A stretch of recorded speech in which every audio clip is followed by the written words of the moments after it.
Still, she wasn't feeling like when she got up. She's ill. We are streaming live. Yes. Thanks for letting us know. Way to be, Gail. Keep us on our feet.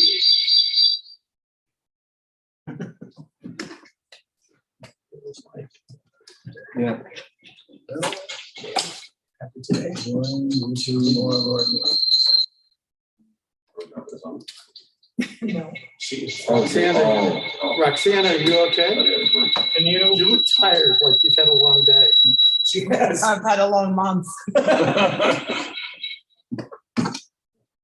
All right. Ralph's gonna get his, okay. I did, I got it. Everyone ready? Yes. Ready? Okay. I call to order the regular Board of Education meeting on May 26, 2022 at 6:36 p.m. in the boardroom of Oak Park and River Forest High School. May I please have a roll call? Ms. Spivey? Dr. Maharaj? Here. Mr. Arkin? Present. Mr. Henry? Here. Mr. Martieri? Here. Ms. Harris? And Mr. Costi? Here. I move to enter closed session for the purpose of discussing the appointment, employment, compensation, discipline, performance, or dismissal of specific employees of the district or legal counsel for the district and independent contractors and specific volunteers, including hearing testimony on a complaint lodged against an employee or against legal counsel for the district to determine its validity. However, a meeting to consider an increase in compensation to a specific employee of a public body that is subject to the Local Government Wage Increase Transparency Act may not be closed and shall be open to the public and posted and held in accordance with Act 5.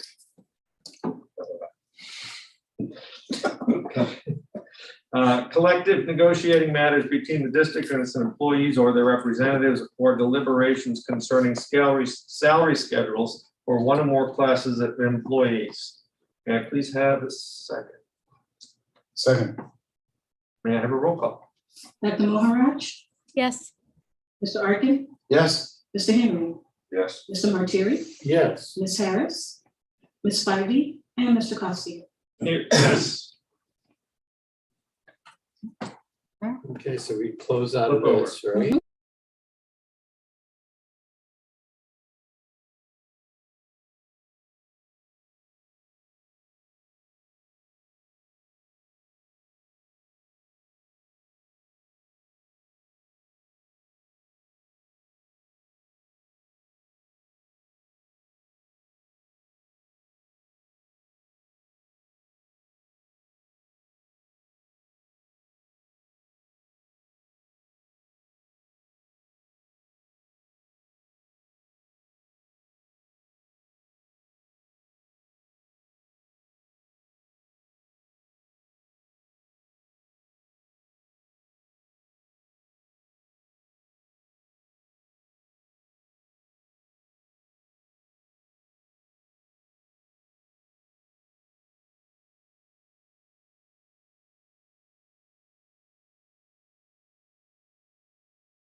We are reconvening open session. Our first order of business is a student showcase. Dr. Johnson? Yeah, absolutely. So we are thrilled to be able to have actually 3 different recognitions that we want to do as part of this showcase. First, we are going to invite our early students up for the table. I believe, yes, Dr. Fiorenza is going to do the introduction. We have 5 students here that we are going to recognize. So, yeah, this is exciting. So, Fringe, the floor is yours. Evening. Tonight we would like to recognize a group of early science research class students who advanced to both national and/or international science competitions this year.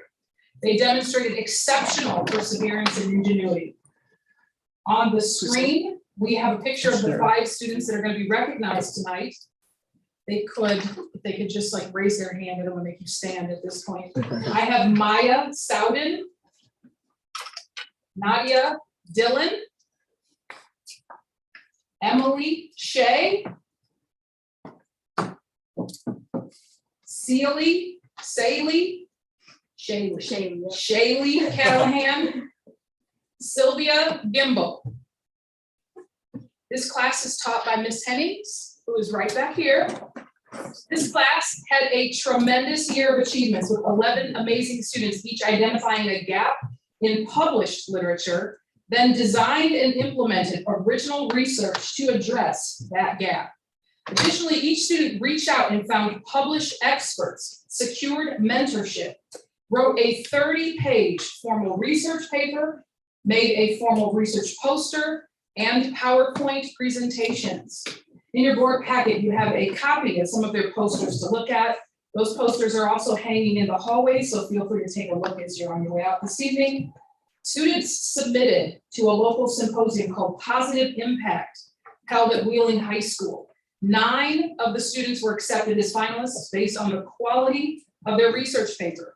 In April, they each presented their work to professionals in the scientific community. Congratulations to Nadia Dillon, who is a junior, who placed 2nd overall. Students submitted their research papers to the regional JSHS symposium. 12 students were selected overall from the entire state of Illinois. 11 of the 12 students selected were from our early class. They each presented their PowerPoint presentation, defended their work to professionals in the scientific community.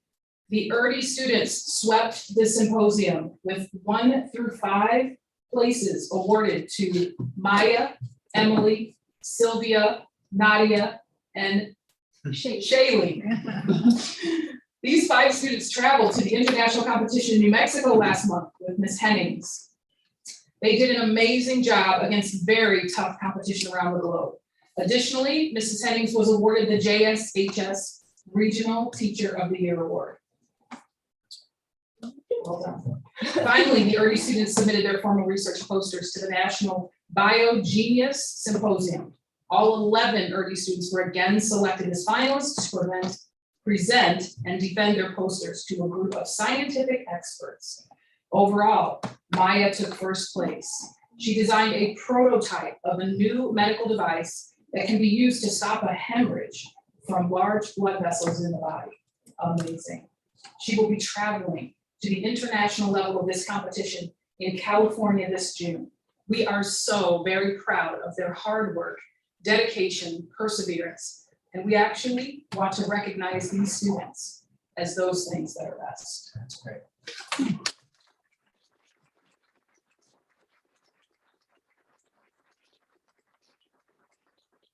Jump in. We have a certificate that we want to present to all 5 of you, but before we go and do that, just quickly, I want to say that this program is something that just simply does not exist in many high schools, if high schools at all. And so I want to commend you 5 again for your outstanding achievements this past school year. And Ms. Hennings is in the back, and she's hiding, you can't see her too well. Could you just please stand? Let's give her a good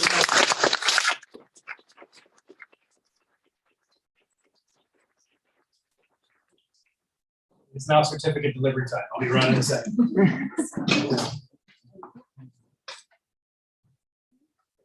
See if I get this right. Emily? Donna Stones. And we have Shane. Yes. We have.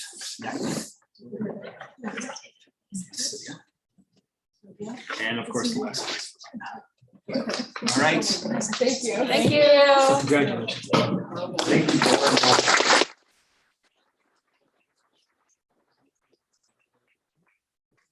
Green team. That's enough thinking. Did you try to read some of these posters? It's high level. You know, I've sat through the presentations in prior years. I have too. And have been just Blown away. floored at thinking that I was in some college or a post-college. All right, That's coming from Mr. Engineer. Yeah, no, I mean, it was just, second in our three-part student showcase. I believe Mr. Giovannis is going to come up and we are going to recognize our ultimate Frisbee team. So it's all yours. This thing, I don't know. I'd like to first of all thank the board. I'd be remiss if I didn't thank you for letting us go after early group. Whatsoever, we're gonna bring it down. For those of you who don't know me, my name is Jim Giovannis. I'm a PE teacher by trade. I'm finishing my 23rd year. I'm currently the director of intramurals and sitting in for Susan Johnson, who just had her second baby last week, and I'm happy to report that both mom and baby are healthy. So thank you for the opportunity. Quickly, when I started to be the director of intramurals in 2017, we had about 115 students. Pre-pandemic, we peaked at about 750 students, and we had a little startup called Ultimate Frisbee. Since then, Evan Tarshish and Bridget Doherty have taken Ultimate Frisbee to such a high level of participation numbers throughout the community that they are now going off on their own to be their own entity. So when you see my intramural numbers go down next year, it's a good thing. It's a good thing because we're letting them branch out. Also, in 2023, we're planning on letting bowling do the same thing, as I'm working closely with Nicole Epson to make that an IHSA sport here. And recently, Oak Park and River Forest High School was named a site for one of 3 sites in the state of Illinois for NFL girls flag football, and I was humbly named the commissioner of the NFL girls flag football league at Oak Park and River Forest High School, in which we'll start in the fall and bring in 6 teams being, or 7 teams being Oak Park, River Forest, Proviso East, Proviso West, Morton East, Morton West, and Willowbrook. So that will be here Saturday afternoons and then go from there. So intramurals is flourishing, but my numbers are nothing without the help of Evan and Bridget. I'd like to bring them up and talk a little bit about this. Thank you for your time. And yeah, do them now. Henry, come up here. Are these on? If you just press the button, it'll turn green. I want to say you have the coolest shirts we've seen so far this school year.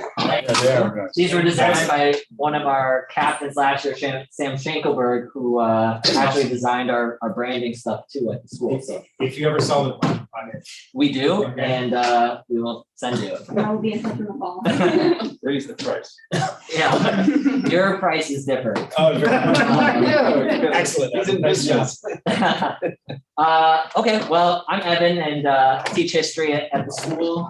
I'm Bridget, and I teach the wheelchair classes here at Oak Park. We're really excited to have the chance to talk to you guys about Ultimate Frisbee. At Oak Park, Ultimate Frisbee has been around for about 20 years, but really in the past 10 years, it's really grown into what it is now, which is really inclusive and a really large program. We usually have anywhere between 50 to 70 kids all year round playing for our team. Ultimate is a really unique sport, so it's really inclusive and it's open to all. A lot of people start at any age, and our team is really special because we have all different years playing together. Ultimate's a really different sport than any of the other sports here at OPRF because it's self-officiated, so that means that there's no umps, there's no refs. The kids have to know the rules, and all players have to know the rules, and they have to hold each other accountable for the rules and be respectful when they're playing.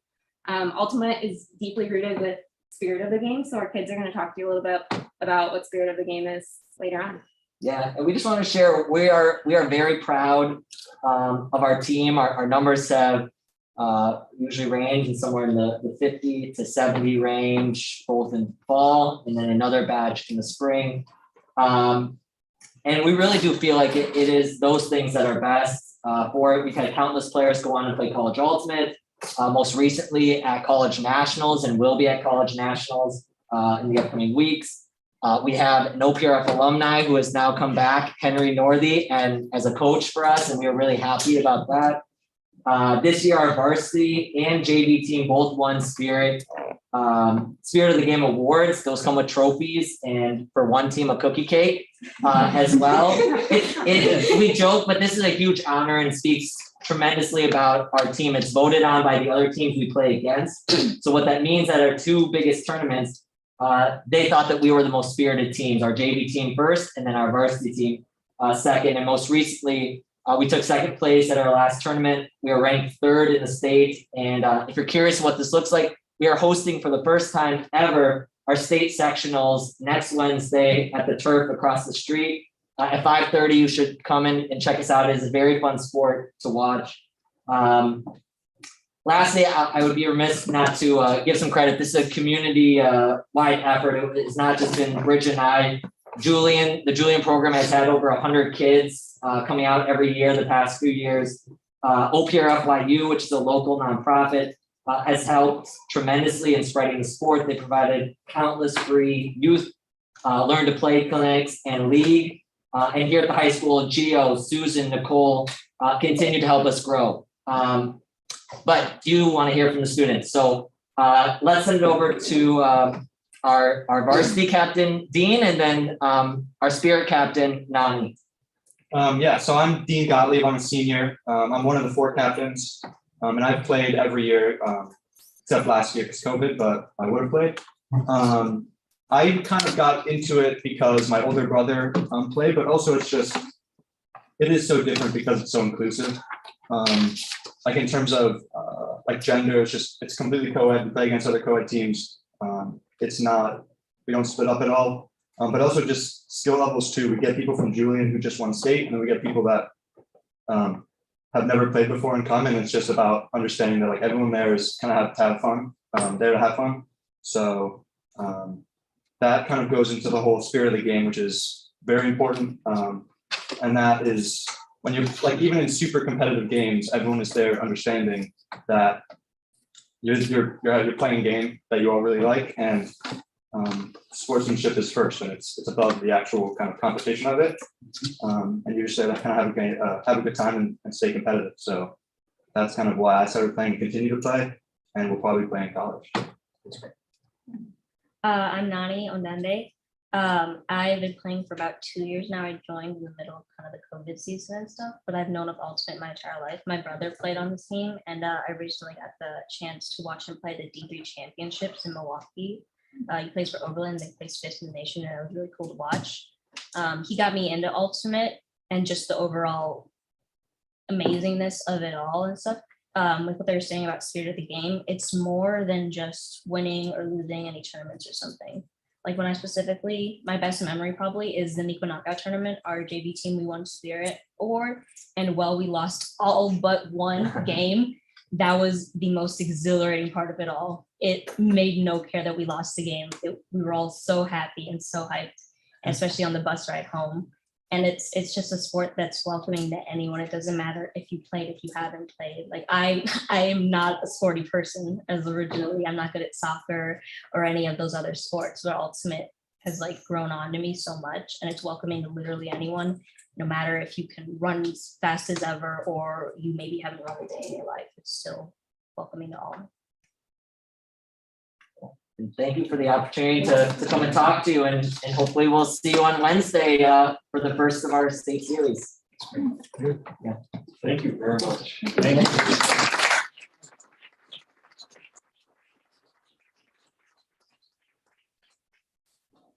All right, and part 3. Again, a little script I'm sharing. We have had a very successful math team experience this past week. 2 students here, I believe. Is that correct? Just one, just me. Just you, right? Why don't you come on up and have a seat? I'm gonna read a little blurb that I was given to from math coach Sheila Harding. We have and she begs for her forgiveness. This is the night that we have it's the last day of the classes, exams today. And there is a major faculty end of the year yearly annual party, right, that's going on tonight. So she is out there being the hostess with the mostest. And I'm here with her blurb. So let me share this to you right now with everybody. The OPRF math team worked hard throughout the season, having to change from in-person to virtual on short notice. The coaches are incredibly proud of the team and are happy to recognize William and Corey here tonight. William was first in regionals and first state, both with a perfect score. Corey, competing in our oral competition, took on a tremendous challenge. Placing first at regionals with a perfect score, Corey went on to place 7th at state. This is the highest finish for any oralist in the 25 years that Ms. Harden has been a coach at OPRF for the math team. She is sad not to be here tonight, but she thanks the board and the administration for recognizing these outstanding students tonight. So congratulations, and if you would like to say a few words, please feel free and introduce yourself if you could. Yeah, sure. First things first, I'm Corey, not William. Okay. William and we have the same last name, we're not related. Sometimes that's a little confusing.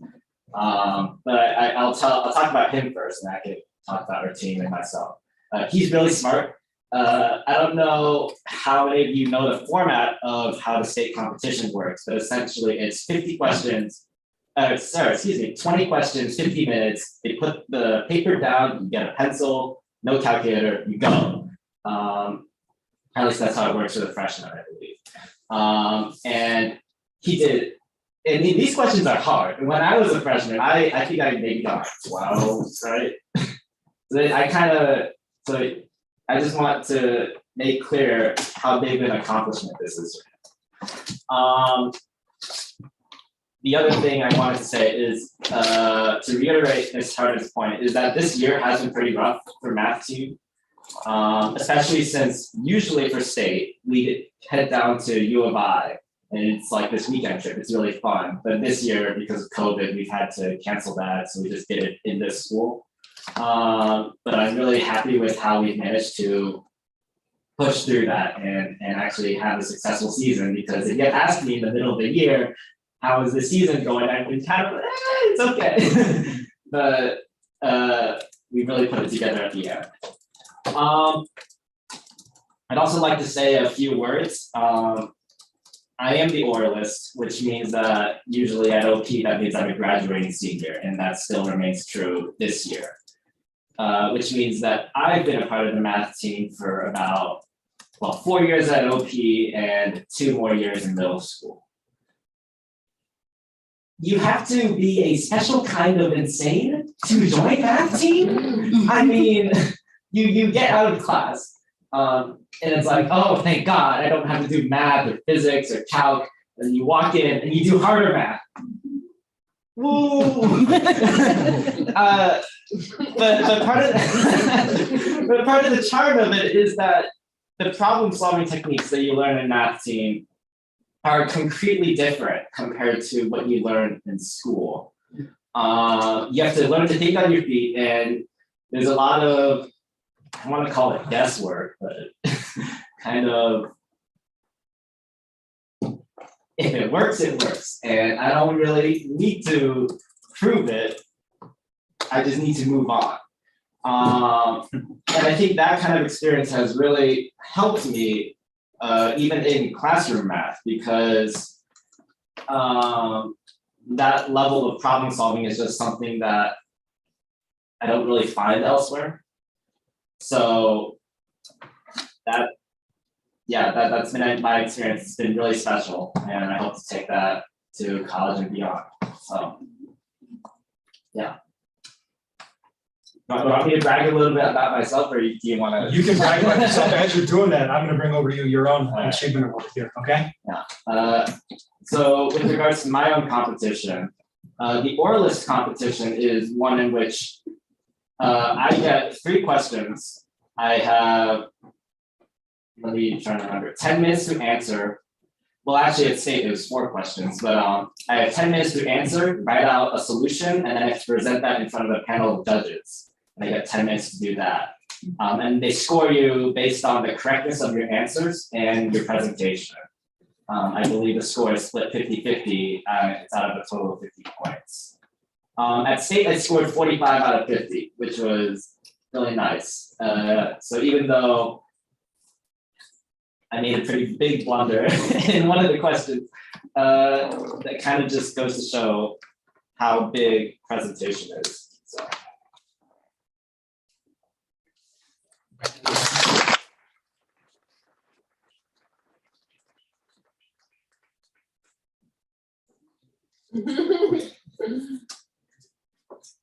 That concludes the student showcase. That was a good one. Yeah, that was a good. Thank you, Corey. Next on our agenda is FOIAs. Lisa? We had 9 FOIA requests and 4 unresolved. Thank you. Mhm. There is no student council report today, so we'll move on to our superintendent. Okay. A few announcements here today. First, the Husky Booster Club has recognized the work of amazing individuals who have made such a difference to the boosters during during the past several years. The Husky Booster Club Appreciation Award goes to a staff member who has made a large contribution toward helping the boosters succeed. The recent honorees were retired bookstore manager Jackie Charette Basiri-Rod for 2020, performing arts facilities manager, theater technology and design teacher Teslin Sidowski for 2021, and student activities director Susan Johnson for 2022. The Don Dia Award goes to a booster member who has given exemplary service and truly displayed those things that are best. The honorees were Sylvia Zapita Westmeyer for 2020, Magda Piper for 2021, and Christy Regan for 2022. Congratulations to junior Joshua Bonds, who was nominated for Best Actor in the Illinois High School Music Theater Awards. Thanks to the efforts of the freshman class council and faculty senate, OPRFHS won the Beyond Hunger Can Do Community Challenge by raising enough funds to provide 21,150 meals to people facing food insecurity. Science teacher Allison Hennings, who about a few moments ago, was awarded the Junior Science and Humanities Symposium Regional Teacher of the Year Award. English teacher and incoming English division head Erica Eckhart published 3 short stories in Posit magazine, as well as a piece in Permafrost magazine. Congratulations, Erica. In athletics, the following student athletes advanced to state in their respective sports. In badminton, Catherine Jahan, Caroline Raducha, Amelia Hogue, and Liliana Jasinska, excuse me. In Special Olympics, Donovan Anderson and Marcus Reed. In girls track and field, Darnisha Fraley, Josephine Whalen, Natalie Quinn, Katie Staff, Ray Richards, Sania Shotwell, Chloe Johnson, Luca Bibby, Isabella Brown, Willa Alman, Reese Garland, Lena Tang, Samantha Dew, Samantha Whalen, Alicia Gaylord, Taylor Smith, Sage Brennan, Fiona Cunningham, Corey Anderson, Charlotte Anderson, Nora Butterly, Ann Lynch, Ava Carson, Hannah Frankie, and Lenora Sterritt. Congratulations. Finally, intramural director James Giovannis has partnered, as he mentioned a moment ago, with the Chicago Bears to expand high school girls flag football. We've had a popular annual homecoming girls flag football game for the past 15 years. Now 5 other schools in the West Suburban Conference will join the Husky team to play at OPRFHS every Saturday this fall. I want to say this is not the end of the spring semester sports state series as well. We have a number of programs that are still competing. We had boys move on into state series of tennis, and we've also had a number of athletes in our boys track and field program for state. So we will be recognizing those folks at our next sport as well. So congratulations. And that concludes. Thank you. Our next area is for employee recognition. And I don't know, do we know, or are they? We do have one person in house for sure. Yeah, we have one person in house. Julie Lamb, Dr. Lamb is here. Okay. And we have other people on the screen. That will go via the screen. So today we're happy to recognize our employee recognition winners for May in 3 categories: Teacher of the Month, Employee of the Month, and Volunteer of the Month. First, I would like to congratulate Joe Perenni, who was selected as Teacher of the Month. Here is what people who submitted nominations had to say about Joe. Mr. Perenni is my daughter's former math teacher and her caseworker. She has special needs and math is a struggle for her. When she was in class, she said, "I've never felt so smart in math class." He is so dedicated to his students. Whenever she has reached out for help, even during a break or a weekend, he responds fast and is helpful and encouraging. He helps her get back on track when she needs a boost, and he reminds her that she's smart and capable. We appreciate Mr. Parenti so much. So. And he is not in Zoom or present in the. He is not able to. He is not. Right, able to. I know there's other events going on this evening, so congratulations, Joe. You go ahead. Okay. Next. Okay. Now I would like to extend congratulations to May's Employee of the Month, Julie Lamb. Here's what people who submitted nominations had to say about her. Julie has hit the ground running in her efforts to enhance career and technical education at OPRF. Among the many things she has done in less than a year so far are supporting many departments in developing their pathways and curriculum and organizing the truly fantastic My Career, My Pathway Day for our students. I can't wait to see what's next. So congratulations, Julie. Is there anything you would like to say?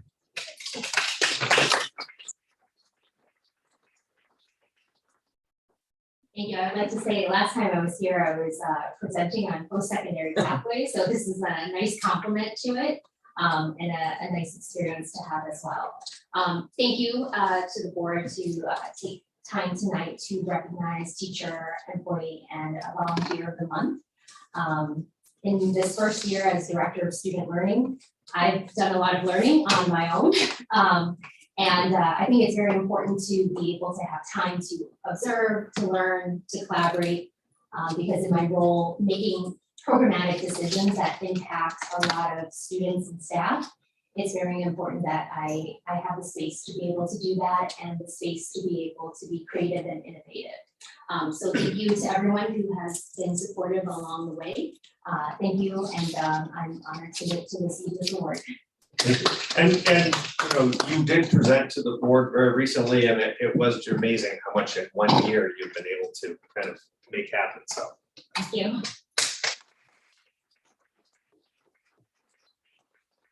Here's your recognition. And we have a photo up. I don't know who's taking a photo here. Somebody get up there. Yeah. And Ron, our photographer in house, is in a second. Ron is handled many times. I'm sorry. Smooth, Ron, thank you.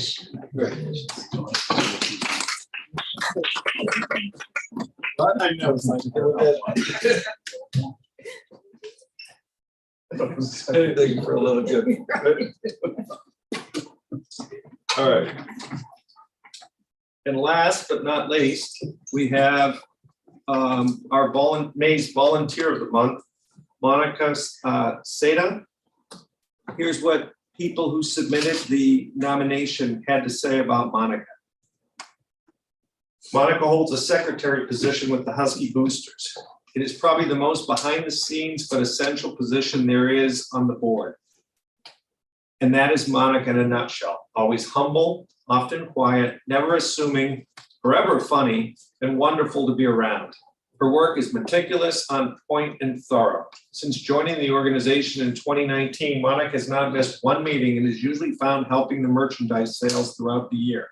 She always brings enthusiasm, a positive attitude, and a sense of wit to the occasion.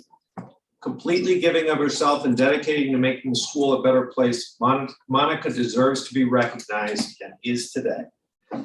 So we have Monica.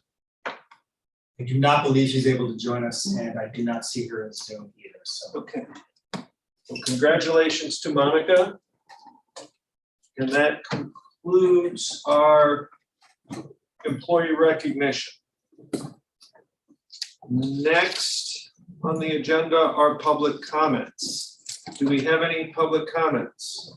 We have no public comments, no in-person public comments, but I do have Monica Sheehan via Zoom to make a public comment tonight. Okay.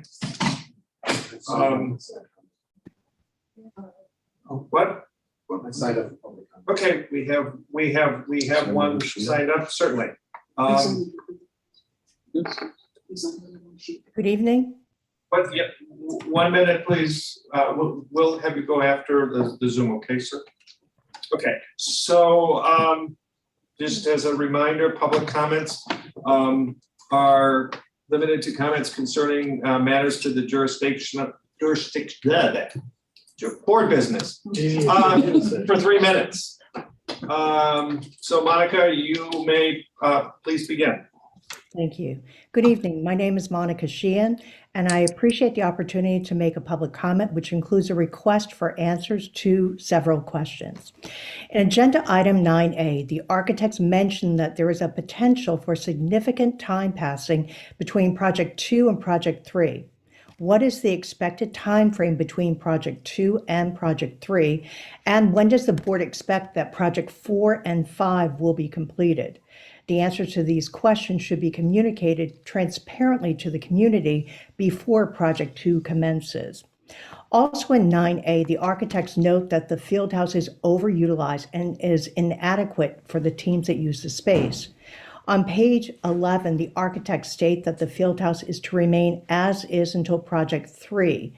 Either that's a typo or there has been a major change to the imagined plan, as a new field house does not appear until the fifth and final project of the $219 million plan. The architects also highlight that the proposed competition gym in Project 2 would have limited use as a competition space due to egress limitations, which means that the inadequate field house would continue to serve as the main competition gym. When will the field house either be renovated or a new one built? That question ties into Agenda Item 11D, which states that the bid to repair the West Pool is higher than estimated and would cost nearly $1.2 million. If a new field house is decades away, the board should consider reworking the Imagine Plan and expanding the field house into the West Pool space rather than spending nearly $1.2 million on a pool that would reportedly be in use for just a few years. What is the expected total cost of Project 1 upon completion, including all sub-projects conducted in Project 1, but assigned to other funds for payment? I submitted a Freedom of Information Act request for the total price tag and received a reply that no such document exists. How many 7-foot wide by 25-yard swim lanes would fit in the proposed Imagine Pool, and how many such lanes would fit with its now proposed 6-foot wide movable bulkhead? FGM architects in documents tonight state that the number is 15 lanes with the bulkhead, but simple math shows that number should be 16 lanes and would be 17 lanes if the movable bulkhead is lifted out of the pool. The Imagine Pool would have 50% greater swim lanes than the two current pools combined. In addition to requesting an email response to this question and the others, I also request that this information be posted on the school's website. Currently, the website only describes the Imagine Pool as 25 yards by 40 yards. This description is meaningless to many people and doesn't convey its true size to the community. I thank you and look forward to your email reply. Thank you. Mr. Conway? Mr. Conway? I had a presentation, so my minutes doesn't start till after my presentation. I haven't been in this building since 2006. And I heard one of my true loves of this school is retiring. So I just wanted to stop by and show my love to this woman and all the time she gives. I couldn't figure out which one to give you, so I just figured all three.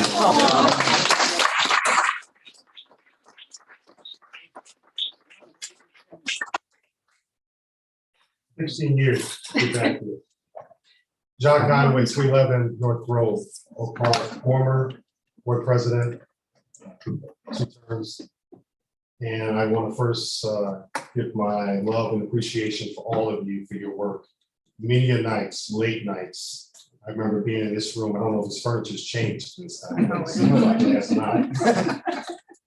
And so I really appreciate the work that you do and the time that you put in. It means a lot. And I just, my last son who graduated from here just finished this program. So I have 3 college graduates and doing really well, and 2 of them live in this community.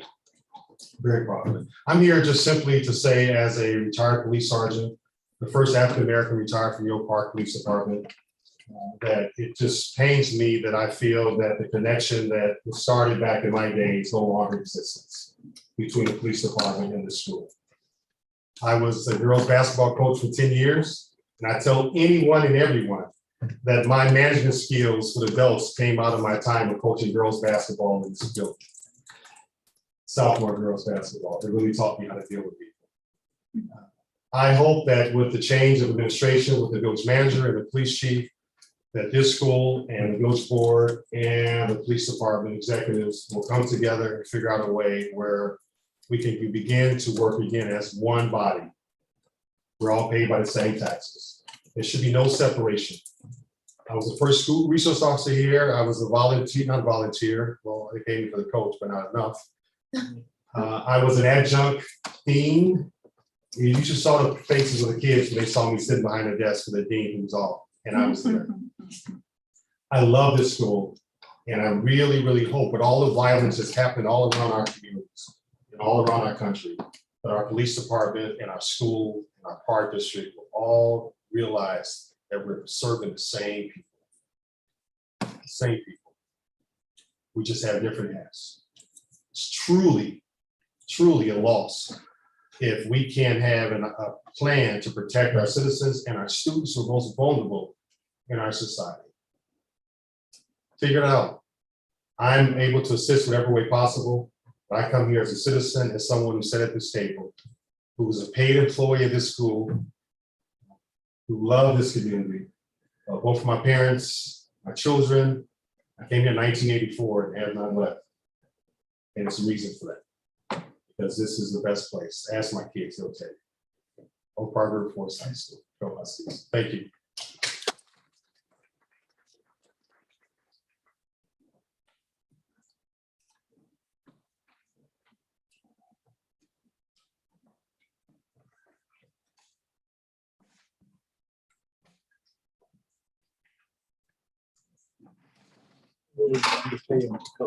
Yeah, that's right. We have still underpaying as much for the That concludes our public comments. Thank you very much.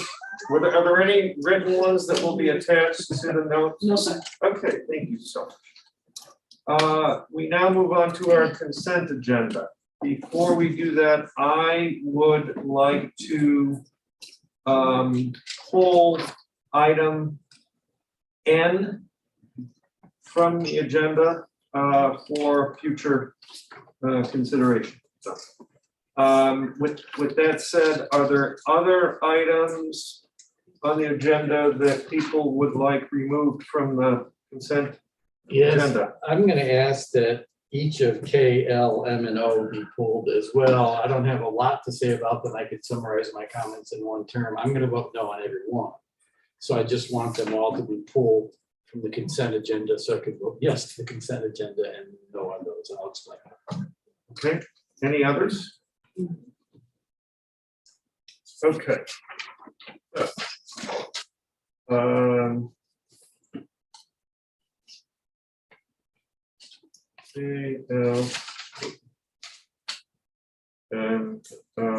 Yeah. So with that said, I move to approve the following consent items. Approval of A, approval of open and closed session minutes on April 28th, May 12th, and declaration that the audio tapes of the closed session minutes of October 2020 be destroyed. B, policies for second reading and action. 1, policy 5:50, drug and alcohol-free workplace, e-cigarette, tobacco, and cannabis prohibition. Policy 2:230, public participation at Board of Education meetings and petitions to the board. 3, policy 4:175, convicted child sex offender screening notifications.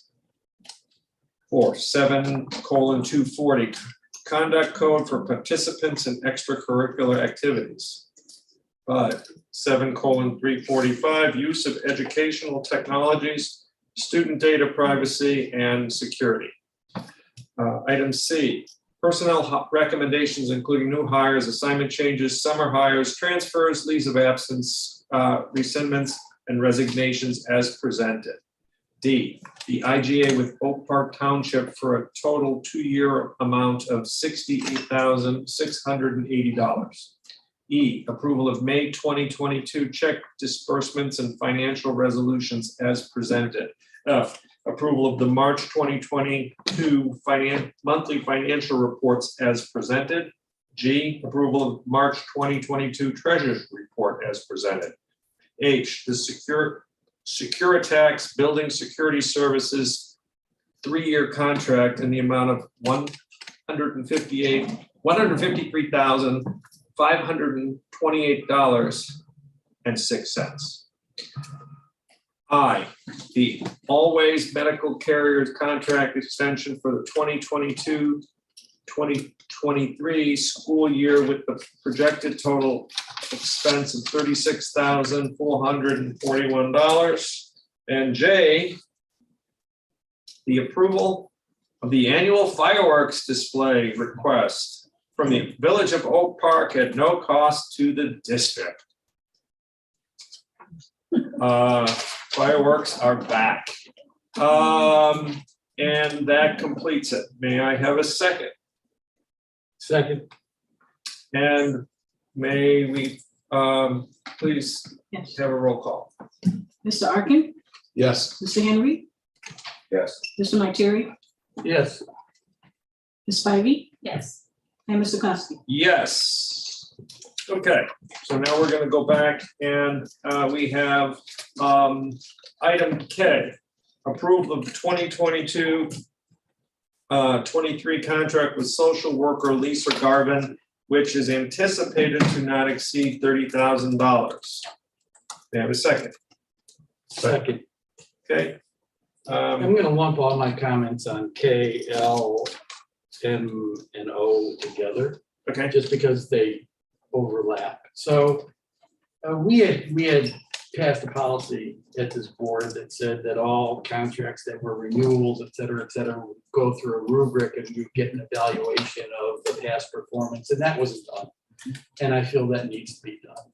So that's one issue in general that I think we could resolve easily going forward. But the second, I've raised a couple of questions about some of the legal aspects of these contracts, including 2 of them require us to litigate any claims in the state of Maryland. There should be no reason why a contract that's performed here in this state, in our school, gets litigated in the state of Maryland. So I can't support, say yes to a contract that does that. None of the contracts contain languages where a consultant represents that they have and will maintain appropriate licensing for the position that they're going to be serving with us. Raised that in the past, it's not in there. A couple of them have payment penalties for us if we do certain things that seem to me to be out of the ordinary and not appropriate, and prevailing party language and other legal problems on tax payments, et cetera. So my comments, not all the contracts have all those problems, but those problems are littered throughout those contracts. And for that reason, I'm a no vote on every one of them. And I would like to see these items just cleaned up going forward. And I will say this, the administration has been receptive in the past, has cleaned up some of this language.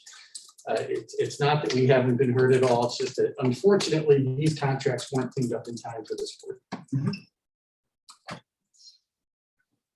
Okay. Will we please call the roll? This is for, we're doing K. Mr. Henry? Can we not call roll? Right? You'd like further comments? Yes, please. Yep. So you made a statement that we have tried to clean the things in the past, we haven't done that. Can we not do this on these before we actually approve this contract? Or is it, or is it too late going forward? I'll ask Ms. Francois Blue to come up. Perhaps there's a question that she can help answer, but because these are contractual positions, we want to work with our service provider, most of them Max, to get these folks secured away for next school year as quickly as possible. These are positions that are competitive, and we don't want to lose these folks, as we get ready for next school year. That's why it's coming forward as it is right now. We do run a bit of a risk if we don't, pass this today and we secure these folks with these jobs, then not being available as we get closer to the school year. That's notwithstanding Board Member March's comments. I hear those comments loud and clear, and I understand I'm not here, but to answer your question on time, that's what it is. Right, is there not a process we got red lines or of any contract we sign with any contractor? We do have a process that we could use to edit these. In response to the last questions, you mentioned several, there were appendix issues. There were a variety of issues that were a few weeks ago that we identified. We sent, we did two things. If they were clear and we needed to pull in the appendices, we did that. You see those added here. Also, we kicked these back to our attorneys and got feedback from our attorneys on the various line items. And there on some levels, honestly, there are some disagreements, right? The extent to which these things are problematic, from what Ms. Maturity has said, but regardless, that's why we brought it forward at this meeting, because of the timeliness, and we got that feedback. So that's what it is. But we have a whole year to negotiate with that contract, right? So we have an insurance direction to do that with our legal counsel, whoever does that part. But I mean, so what Ralph said is important going forward. So if we do this, this year, we're locked into it, but we should be making sure we're protecting the district. Understood. All right, so some insurance would be nice, like, yeah, we're gonna do this, here's the project, the rubric, here's our template, something where we actually, here's we have a contract come in from a contractor. Here's the method we actually go and look at it for, here are our guidelines. Because every company has this, that is legal work.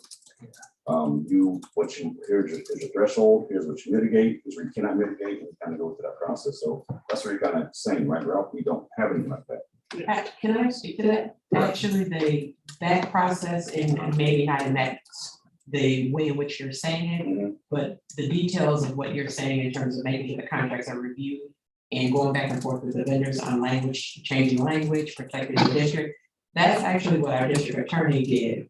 One of our firms did with the contracts, which is why several of those contracts were pulled and written on our with the exception of Maxim.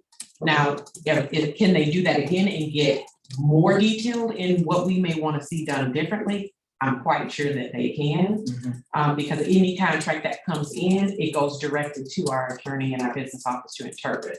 And then there's some of that redlining and back and forth that change this language. We don't find this to be in support of what we would recommend. And then there's an agreement. So there is a process for that. I just want to make sure that I understand, are we saying that we would like to see a rubric evaluating the contract themselves or the contractor? The contractor or the contract performance, and this is actually policy, we passed this. And so it's supposed to be that every time the contract comes up for renewal, the administration says, here's our rubric for evaluating the contract, here's how the performance was, and this is why we're recommending it for renewal. Yes. And that's not being done. Yes. So I want to get into the practice of doing that for all these contracts going forward. It's a really good practice, and it keeps everyone, on board. So that's a going forward, and frankly, I appreciate the administration's need to get these done and the timeliness and the shortage of people and all that other stuff. I'm not saying that's not important, but I think a couple of these issues our lawyers are not handling right, just to be quite honest. And I think they need to be cleaned up going forward, and I think we can clean them up. And that's what I was gonna ask, is whoever we had as council, did they hold our standards, did they negotiate our? I don't know, did they do the job correctly, is what I'm asking, so maybe they didn't, so I I mean, don't know. Yeah, something as simple as the venue choice in state law, when a contract is fully performed here in Illinois, for it to provide that if there's any issue with the contract, we will go to Maryland to litigate it under Maryland law, makes no sense. That should never be in one of our contracts, never, ever, ever. Every one of them should have an Illinois venue selection and whatever.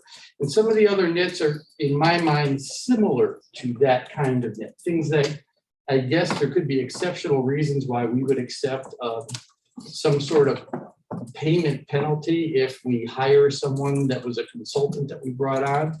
That strikes me as a unique situation and one that really needs a lot of thought, not one that you automatically accept, yet it's in our contract. So we have other payment penalty type things. So I just think there needs to be some cleanup. And these contracts we could probably live with, as we've lived with these vendors before. But I think going forward, it just would be important to clean up the language and just get a form to what Tabrib was saying that has all the cleanup systems to negotiate from that. You know, it's just, Ralph says this every time, Yes. right? So this is like a chronic kind of thing. Why is it so loud? It's like a kind of a chronic issue, and so I echo Ralph's concerns. I'm gonna vote yes. But Yeah, I wanna, the point about the contract and things that shouldn't be in there, I no response, like no real rebuttal. I get that, I understand that. And that's one of the benefits we have of having different law firms that we rely on, so we can conduct that. I do want to just point out, just for the sake of anybody else in the room, 2 weeks ago, when you brought up the concern about the policy and the showing the effort, the product of this contract previous years, I think maybe it was you, I know the general consensus was that, all right, yeah, this isn't here. As we move forward and we go to future contracts, we got to clean that up. We have a commitment to that. That will happen. But I just want to explain why we did not do that in the 2 weeks from last No, week. you don't have to, and I make, the administration's been not been turning a deaf ear. Yeah. Listen, so this isn't even a shot at the administration. I don't, yeah. It's at all, and it's not meant to be that. It's that the actual product themselves, I don't think are necessarily done in a way that are long-term in our best interest, and we need to modify them going forward. So I'm just finally getting to the point where I'm gonna vote no and try to make a little more of an issue out of it than I have in the past to try to get some of these things. And if I can just mention, coming into the district last year, there was a discussion about whether our contractors were evaluated. There was no evaluation tool, so I created one. Each of the vendors had to agree though on their employees being evaluated. So there was no evaluation tool for the independent. I gotta ask a question about that. Yeah. They don't need to agree to anything for us to evaluate their performance and make a report to the board on whether or not we felt their performance was up to snuff. Right, they don't. So that's what we are asking for as a policy standpoint. Right. So this has nothing to do with their internal procedures, and certainly is nothing that they can prevent us from doing. Right. So I just have to push back on that. Yeah, they're not preventing us from doing it. It wasn't being done. So in order to create a process for it to be done, an evaluation tool and rubric that mirrored what we were doing with our other clinicians had to be created. So I'm just saying that in order for it to be implemented with fidelity and equitably, we had to make sure that we were using something that was an objective tool, and one had to be created. I am all good with having objective tools that are replicable and aligned. So I just with didn't want to best give the impression that it was just avoided. So, I just will agree with the sentiments, and I'm hearing there are really two issues here. One is we have a new policy that was put in, and we need to follow that policy, which is the issue of having the evaluation. And second is we need a more standardization in review of our contracts. And so I will be supporting these positions so that we can take care of our students, but will not be so forgiving when we're on this treadmill year from now. Yeah. And with that, I ask for anyone, a roll call. We can vote now. Mr. Henry, Yes. Mr. Martyr, No. Ms. Spivey, Yes. Mr. Arkin, Yes. Mr. Kowski. Yes. Outvoted again. Excellent. Next, we have, approval of the 2022-23 contract for the, psychologist with Foxhire LLC, which will not exceed $30,000. May I have a second? Could I, Yes, could we do all of them together and just? I would love to, Yeah. although we could have the same discussion 4 times. I know. Okay. Do you want to? No, okay, I'm gonna do a kind of a pseudo consent combo. Gail says we can do it. If Gail says we can do it, we can do it. What do you think, Lisa? Sure. That's what I like. Okay, so we're gonna do L and we're gonna do M, which is approval of 2022-23 health services school nurse contract with Maxim in the amount of $48,038. And approval of O, approval of the 2022-23 contract with occupational therapy with Health Pro Pediatrics LLC in the amount of $57,645. May I have a second? Okay. Mr. Martyr, No. Ms. Spivey, Yes. Mr. Arkin, Yes. Mr. Henry, Yes. Mr. Kowski. Yes. Thank you for that merging. Okay. Next on our agenda is discussion topics.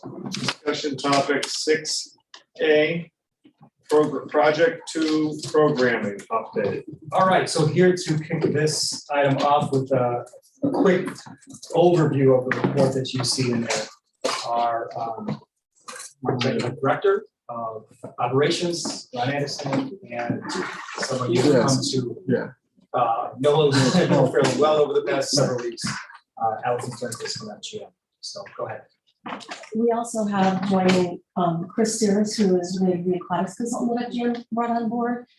He's the project manager with Councilman Hunsaker, who's the aquatics consultant. He's going to be available to answer questions at the end if necessary. I'll provide the report itself. I'll do my best to be concise. Did you have anything you wanted to say before I get started?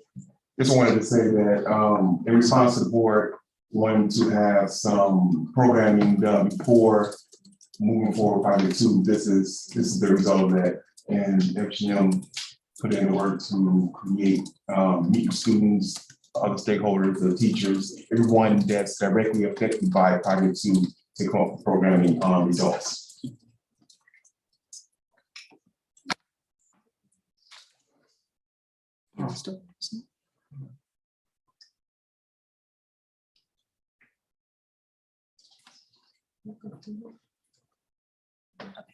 So Ron gave a quick overview of what we did, and I don't need to get into too much depth, but ultimately we did a lot of review of the existing conditions of the physical building. We had held a lot of meetings talking to students and faculty and coaches.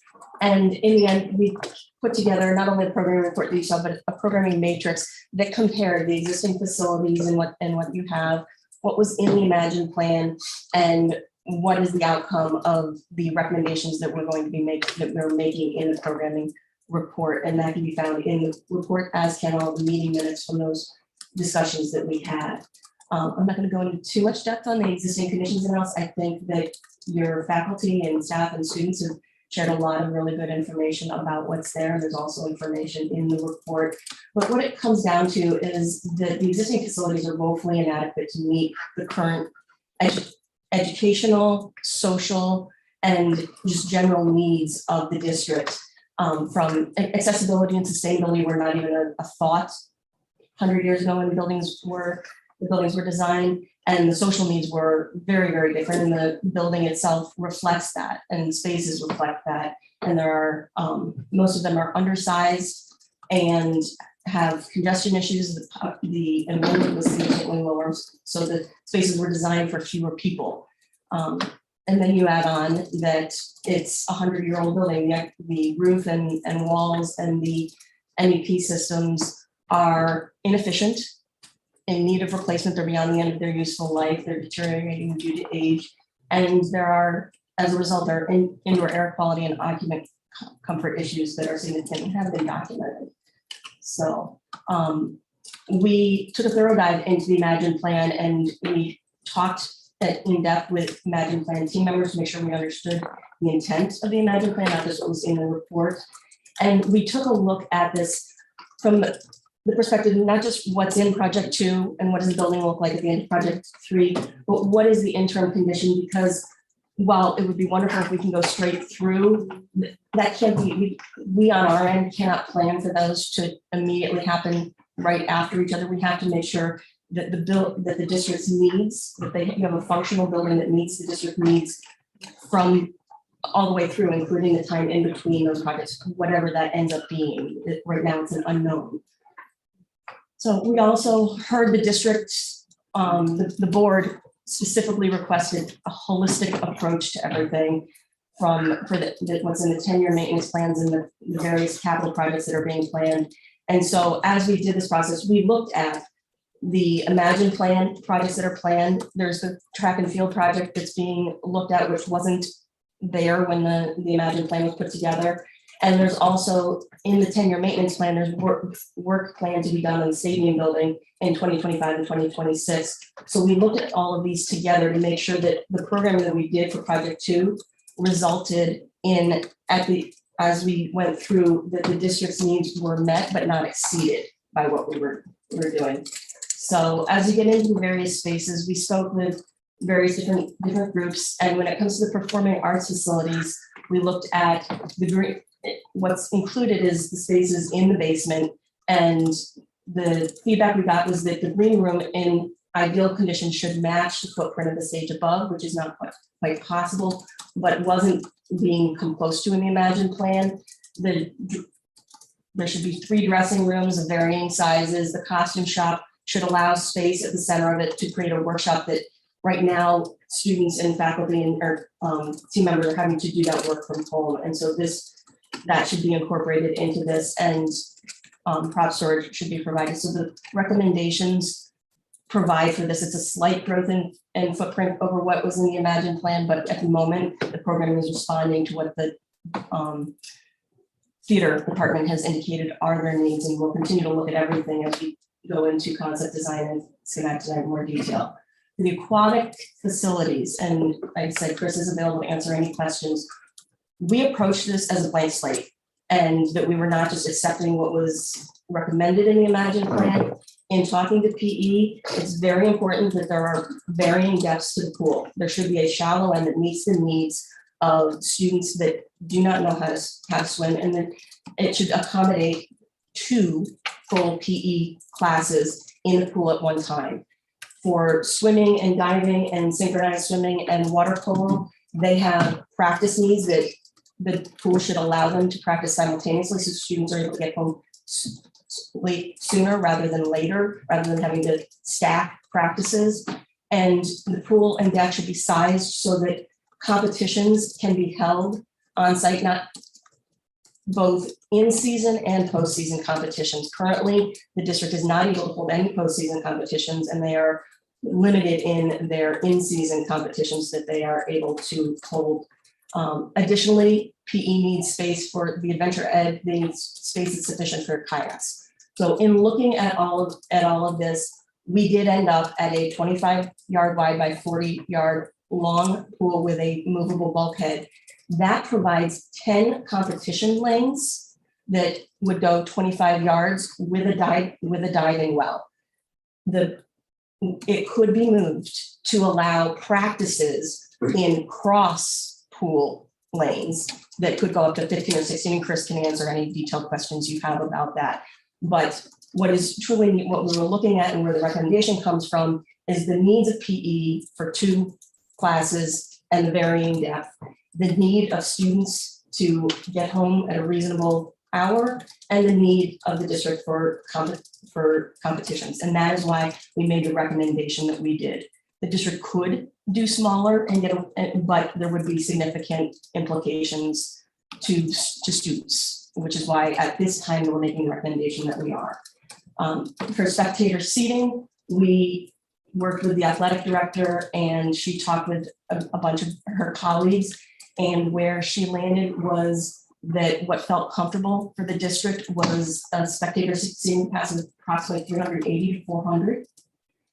So which is less than what was provided in the Imagine plan. There's other spaces that we're looking at. The other topic that we wanted to address in this is the West Pool will remain operational until the end of Project 2.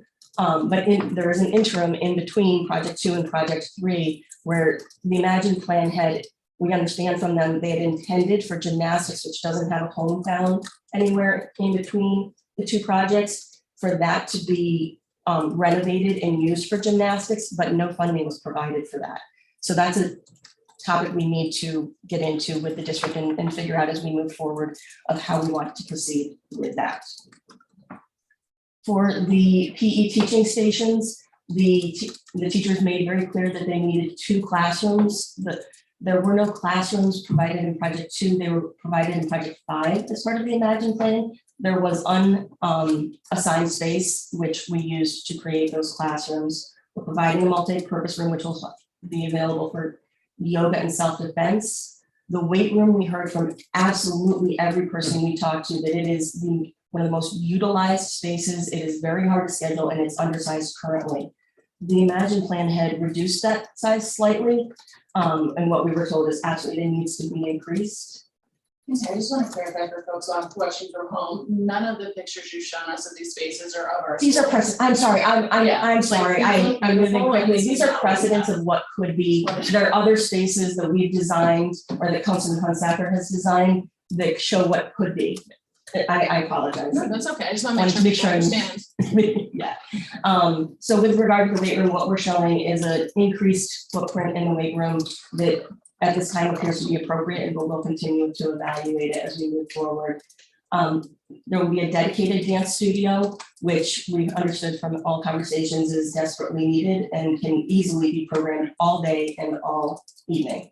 And then the 3-court gym, as we looked at this, the spectator capacity of when you have I want to make sure I state this accurately. When you have an assembly space on a 3rd floor, you typically see these gyms on the first floor because you can egress directly out and there are significant applicant loads and you can send them right outdoors to the exterior or down hallways to the exterior. The Imagine plan places the 3-court gym and its assembly capacity on the 3rd floor because that is the only place it fits. We have looked, there's not a way, you need the pool to be on the 1st floor. There's no way to put both of them on the 1st floor, so it has to be where it is. But to have it be the main competition gym would have an egress capacity of 1,600 to 2,000 people. And the amount of stair tower egress stairs that you would need is significantly more than what was shown in the Imagine plan and would be virtually impossible to pull off with the footprint that's there. So we spoke to the district about if you cap the capacity at 800, which the district felt, the administration, when we talked about it, that would be doable for this space and keep the field house as the main large competition space, you have a workable footprint. So that is the solution that we came to in this review for that.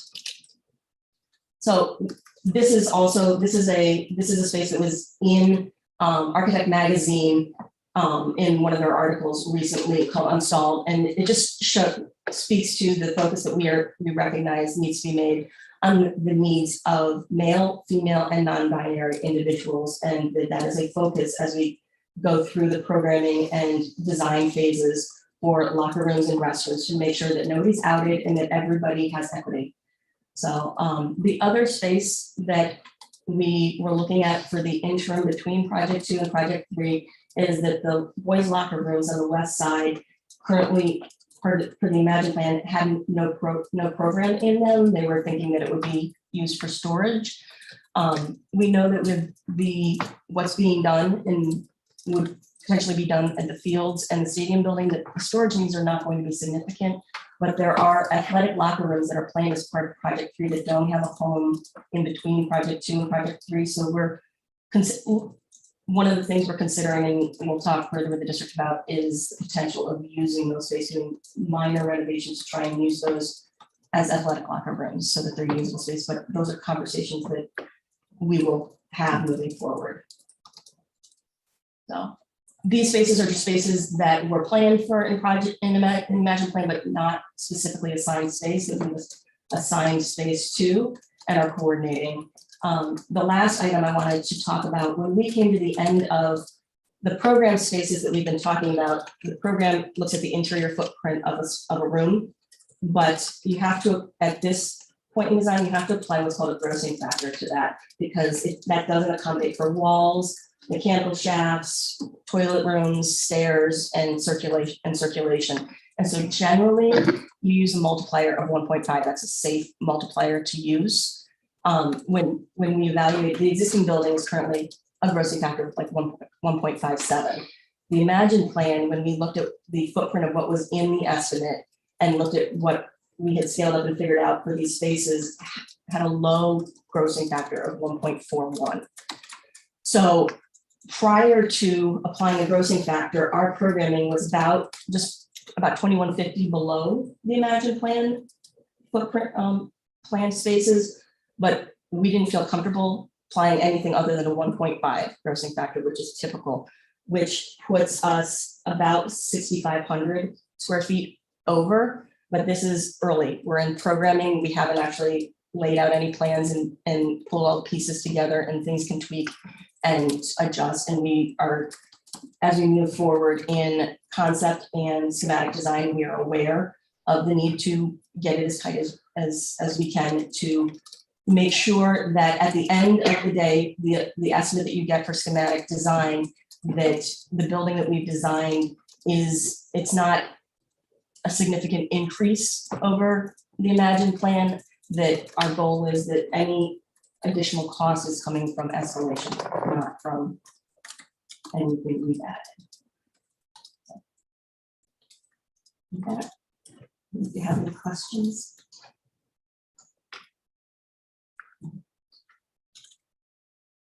Questions by what? Mr. Arkin. Yeah, well, first of all, I want to thank you for the work that was done. I'm really happy to see it and to see it in really an expedited way. All right. You guys did this in a very short period of time. And it does, I think you've done a very good job, because it does go really in depth. Much more than the concept of Imagine. I don't want to get too deep into the weeds on specific things, but I do have a few questions. Just on a couple little specific things. First of all, I want to point out that projects, that the whole concept of Imagine was developed into sequences and projects, but not dependent upon each other. All right. So the sequence are supposed to be to a point, like project 1 could have been the end of it. Okay. There's nothing after project 1, it could stand on its own. There was no other work that had to be done. All right. It wasn't dependent on, future work. All right. The whole concept then is the same with project 2, project 3, project 4, and project 5. Okay. And I think that the sitting in on the Imagine group, that we understood that project 4, 3, 4, and 5 were a ways out. And that once you complete project 1, the building as a whole, and the school can operate as a whole. The same thing with project 2, etc. So I just wanted to point that out. I also want to point out the prioritization. Okay, that that there was a large committee, all right, that did a lot of work Yes. over a long period of time and prioritized elements within the project. And so that prioritization, reprioritization of elements really should not be done in a haphazard way just because somebody thinks that, oh, this ought to be done in project 2 and not in project 3, where it was done. Now, what heartens me the most about this is I can really see kind of where now the Imagine plan is taking on this living document, all right, and living process, which was the intent from the get-go. All right, and I'm very happy to see that. I do have a couple just questions to throw out there. I'm going to talk about first the pool.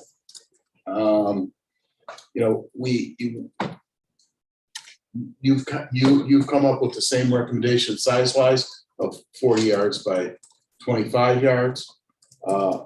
And so my question would be this: if you were to take I would take 2 questions, a pool of 25 yards by 25 yards, or 8 lanes by 25 yards, what would be the cost savings in this scenario?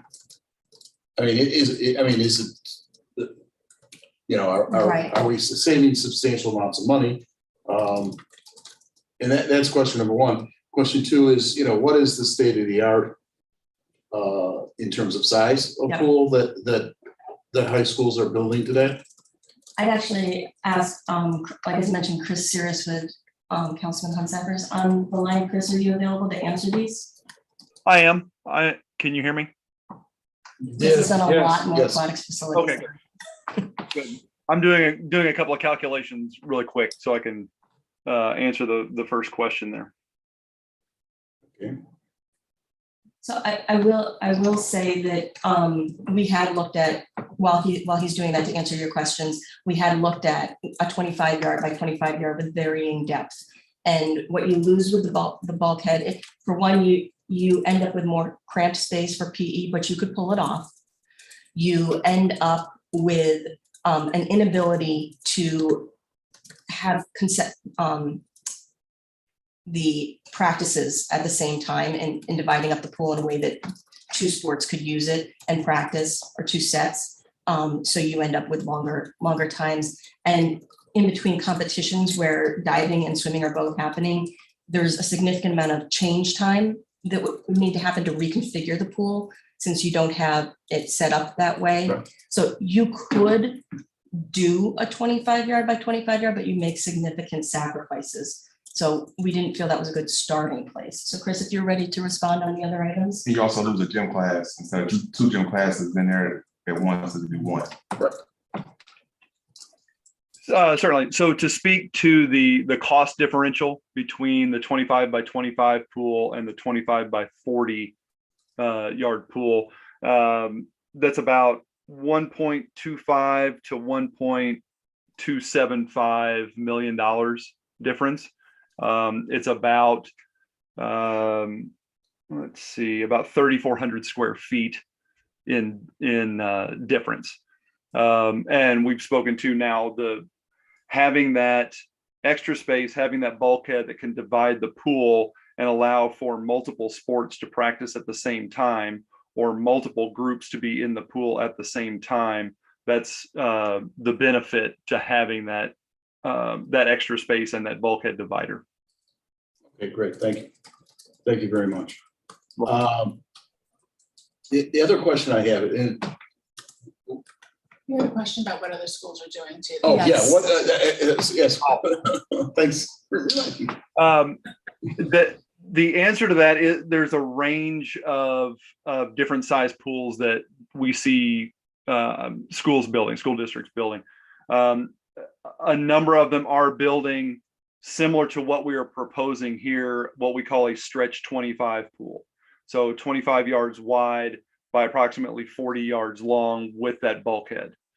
And then we also see a number of schools, depending on the size of the district, building 50-meter pools. So a pool that's going to be 25 yards wide by 50 meters long, plus the width of the bulkhead. If there is a bulkhead or two bulkheads, then you've got the width of those bulkheads added onto that 50 meters. So, so 168 feet long or 172 feet long, something like that.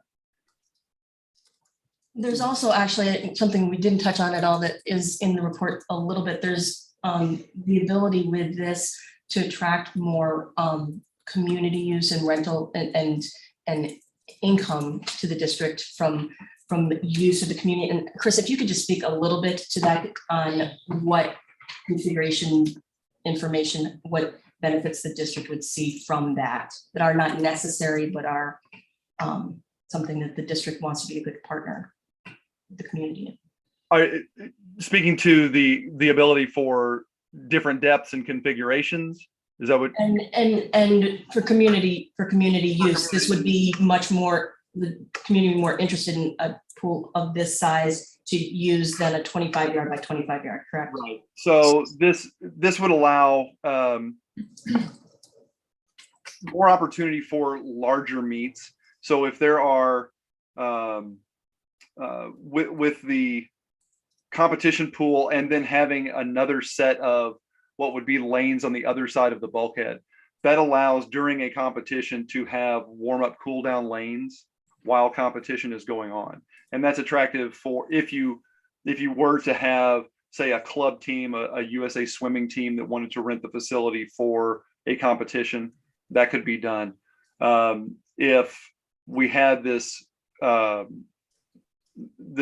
to say that we couldn't do it, but having 3-meter boards, diving boards, as well as 1-meter springboards, having other diving training available, potentially other diving competitions available, with having the 3-meter diving configuration, and then having the multiple depths and the ability to have a wider range of different depths in the pool. That lends itself to different types of programming, from learn to swim programs that, maybe there is a community program with younger kids, a desire for that, through, all the programming things that are done with the school. Those could be community programming also.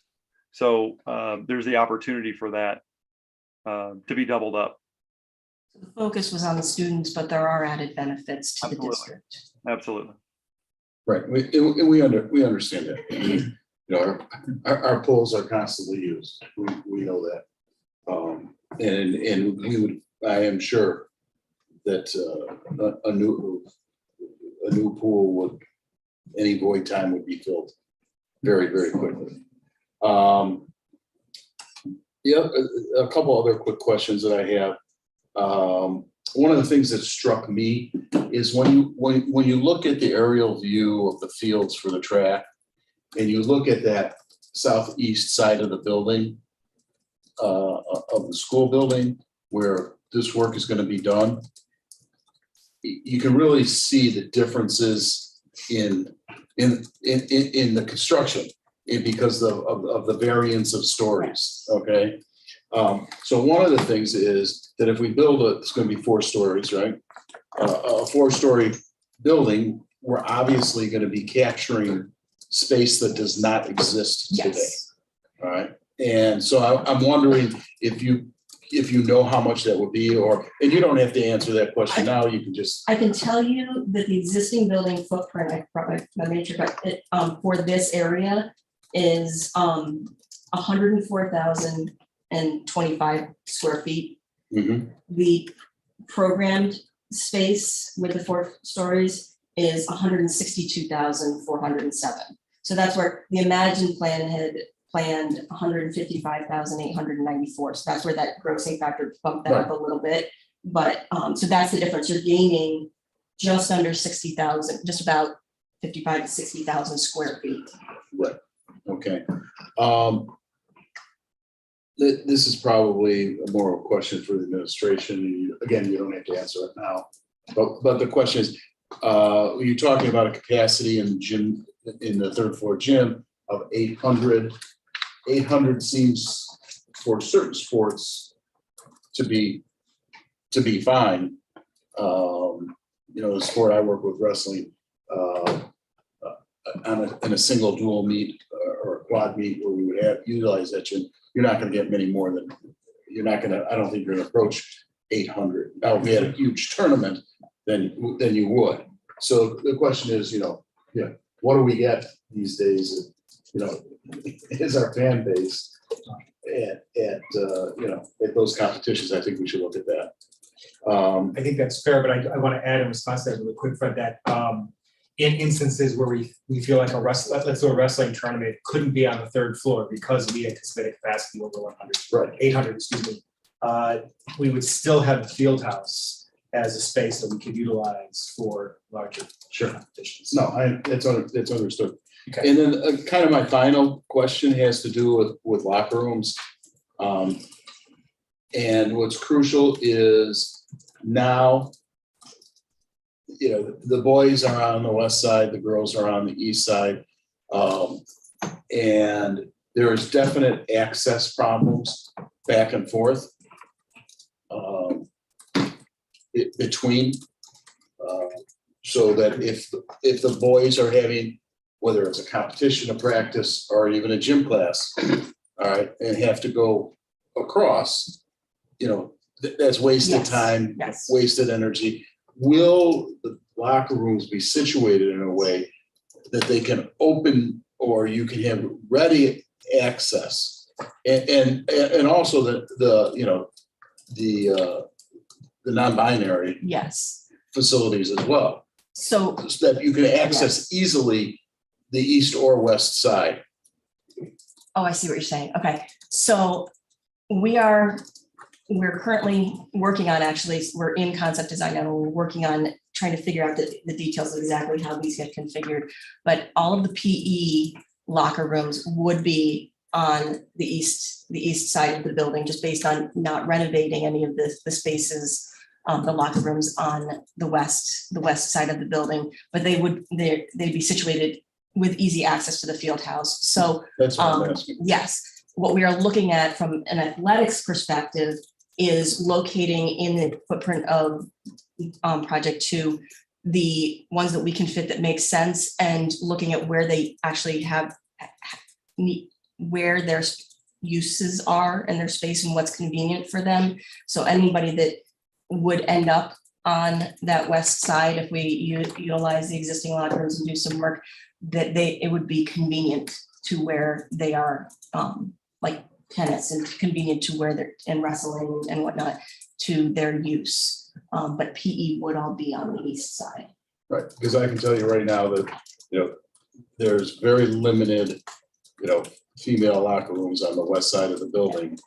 And when you've got track teams, basketball teams, wrestling teams, volleyball teams, everybody converging into one locker room is really unfair and uncomfortable. So there would, since there will still be some PE and athletic spaces on the west side, there would be some travel across, but it will be a much better condition than it currently is. Right. Okay, thank you. That's all I have. Sarah?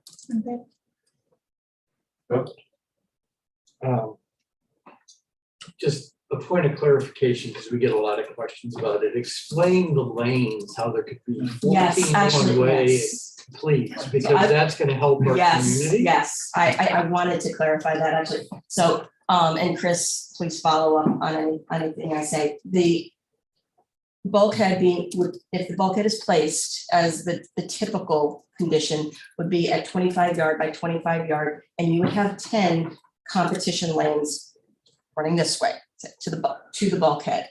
Then beyond that would be the diving well. That bulkhead could actually be moved to accommodate a 25 meter length if necessary, without any change in the size of the pool. But the main configuration puts it at 25 yards by 25 yards, 10 lanes. You can move that bulkhead all the way to the end of the pool for cross lane use during practice, to allow I think it's 15 or 16 but those are not competition lanes Right. and To would not, be would clear, not be cross used. lane, it's not the length of the pool, you're going with. You're going across the width. I want that said out loud on the record. And those- So that's how you get Yes. up to 15 lanes, it's Correct. not with actual competition lanes. They are It's not the not. length of the pool, Correct. it's the width of the pool. There are markers that are put in to allow them to be useful for practice. So it's a, and he's, so thank you for Yes. that. And the only other thing I have is a comment. Ron, since you've been on board, I've really appreciated all the efforts you've taken, the administration has taken to make facilities reporting clearer and more digestible and holistic. And we've asked for you to do a lot, and you've done a lot. I've still got some nits, of course, because that's just my general nature. But I want to really thank you for what you brought to the table and making the whole reporting on facilities and maintenance needs far easier to digest for the board. Thank you. I would actually second that because I did kind of come out with you guys for more details to actually understand it, digest it, and we did respond. So thank you for that. I would third it, but I think two is. I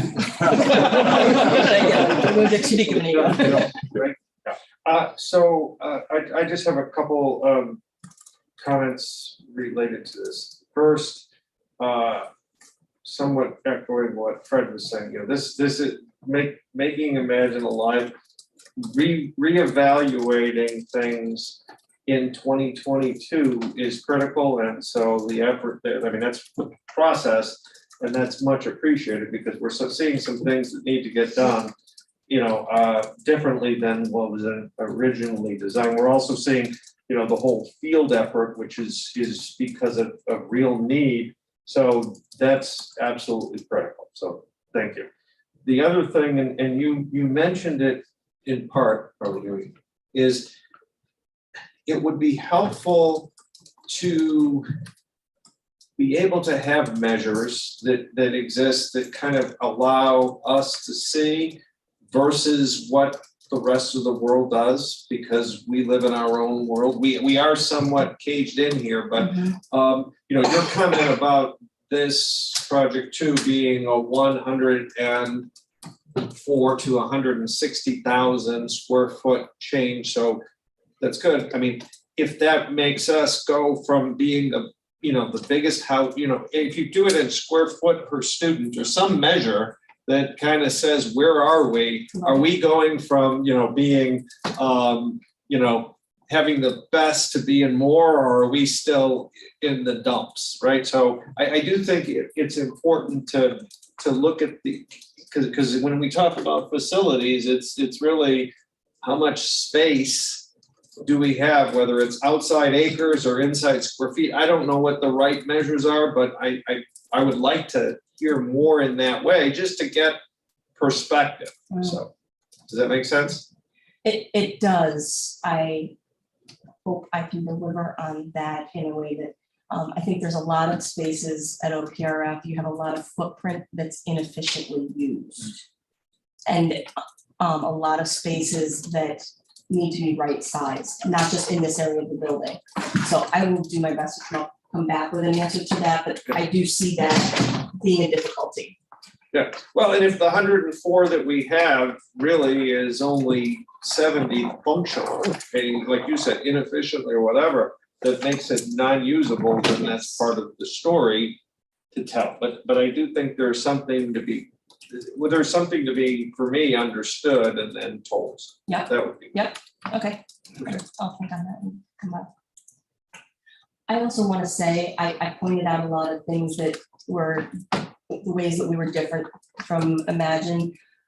The value of the Imagine plan and the work that was done, and that Lynn and Mike made themselves very available to us to make sure that we understood their thought process and that team.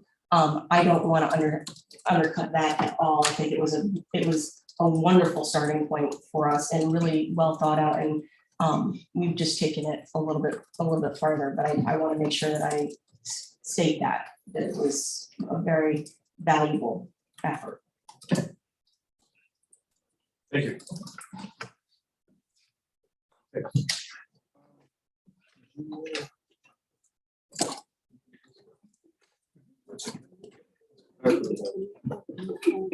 So our next agenda topic is professional development and grading update. Yes, and here for an update on that work is Dr. Fiorenza. Give a quick overview of the report that she has. from board docs. She's smiling at that word. Thank you. I'm gonna be graded on quick. Sador is timing me back there. So. I'm sure she is. Well, not yet. It's not up yet. Don't start. Just say. Oh, wait. Yeah, bring some. Where you at? Go down. Lori, which presentation are we bringing up? Okay. Which one? There's a report in the presentation, pulling up. Yes, that one. Okay. All right. Second, there. 1 minute.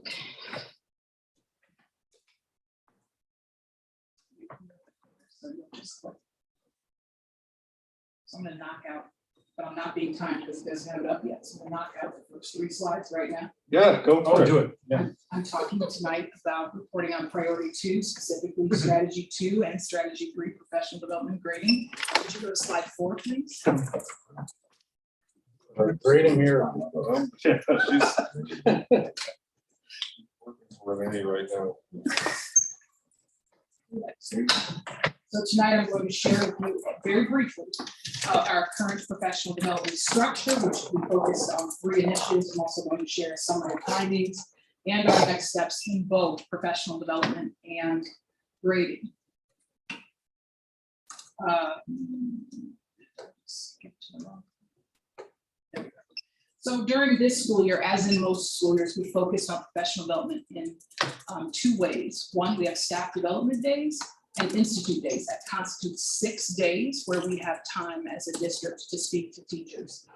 This year, to garner more time, we used late start Wednesdays, which were 90 minutes approximately twice a month. We split them in half, 30 minutes of district-led PD, 30 minutes where we gave teachers an opportunity to utilize that learning.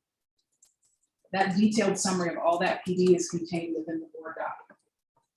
Through the evaluation of teachers that occurs after every professional development session, we got some great information. 70% of our teachers felt that the professional development would impact their personal growth. 90% felt that the professional development was aligned to the strategic plan. However, they also commented that the splitting of time on those late start Wednesdays interrupted their ability to collaborate and from their perspective, work productively. So approximately 3rd quarter, we stopped that split, let the teachers go back to just 90 minutes of collaboration time, really focusing on ensuring that that collaboration time was in the research-based approach, so focused on 3 primary questions, which are also contained in that document. So the next steps then will be that we will continue to support collaboration time as outlined in current research, which means it's going to be focused on assessment and student performance. We're providing our teacher collaboration team leaders leadership training. We started that this May with Dr. Doug Reeves. He came for half a day and spoke to those teachers, really working with them on several concepts. And he will come, his team of 5 will come once a month for the next school year to support and continue to develop those teachers' leadership. They were very positive about that experience. And then finally, we will use our current instructional coaches, but in a systemic process that we developed collaboratively at the district level to ensure that our 5 instructional coaches can work with teachers in a variety of ways. Our grading and assessment committee met last year over a series of 5 different books, all on equitable grading. This year, that committee has continued, focused on 1 book and student focus groups. We know that traditional grading practices perpetuate the inequities. We are committed and focused on grading opportunities systemically to the building. So we do currently have division heads and teachers working on some of that research, some of those equitable practices. They are infusing some of those things into their classroom practices. As we move into next year, we're going to focus on establishing a building-wide equitable grading philosophy and helping teachers to continue to use those practices in their classroom. Any questions? Time, 4 minutes. Wow. Okay, well done. That's an A, right? That's an A. It's not about the grade, but it's an A. Ralph, please. I know him. Not a question, but more of a comment that I want to give you an opportunity to elaborate, is people are going to hear words and misunderstand them. Sure. I think one of the most positive things you do, well, first of all, I congratulate you on your award and collaboration. Ever since the research of Michael Fulham, I've been a big believer that more better collaboration is one of the best international practices. So kudos to you for finding more time for that. But equitable grading practices, people are going to hear that and not understand it. So I want to be very clear that an equitable grading practice, and this is from the materials you gave us, so I'm just going to highlight it. It's the objective means the objective assessment of academic mastery. Yes. Academic mastery is not a dumbing down. It is not making concessions for this, that, and the third thing. It's finding a way to be objective about determining whether a student has mastered the academic content. Because too often, subjective evaluations are made that can be off, and that's where inequity comes in. So it's getting to an objective measurement of student mastery of academic content. Community needs to hear that. It's an important thing.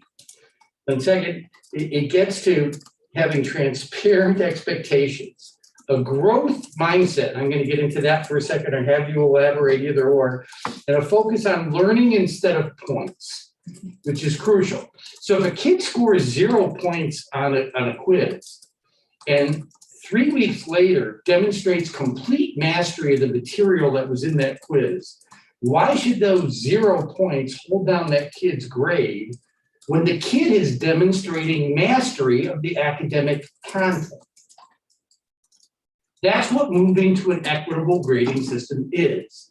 It's understanding that students grow at different paces, and it's teachers interacting with and assessing their students in a manner that allows them to objectively determine that the student has in fact mastered the content and hence deserves the higher grade.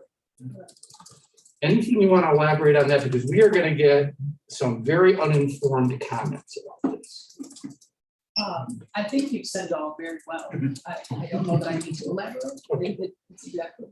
You know, I do want to draw a connection to we talked about competency-based assessments 2 weeks ago.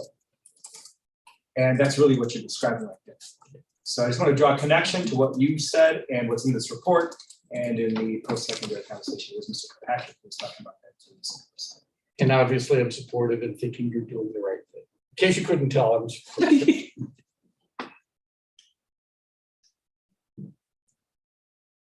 Other questions? I think Ralph's kind of done our. And I was expecting you to talk about evidence-based PD, so. We'll get to that. Oh, yeah. Okay, thank you very much. You're very welcome.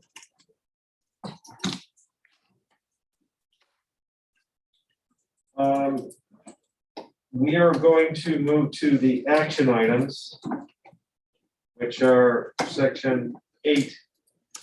So I will start the There's a couple here that probably are consent, but we're voting on them, so I approve the adoption and purchase of the textbooks presented at a cost of $23,983.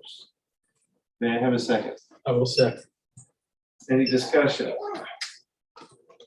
May we have a vote, a roll? Mr. Henry, Yes. Mr. Arkin, Yes. Mr. Martiri, Yes. Ms. Spivey, Yes. Mr. Costi. Yes. B. I approval of the adoption of the instructional materials presented at no cost to the district. May I have a second? Second, anything with no cost.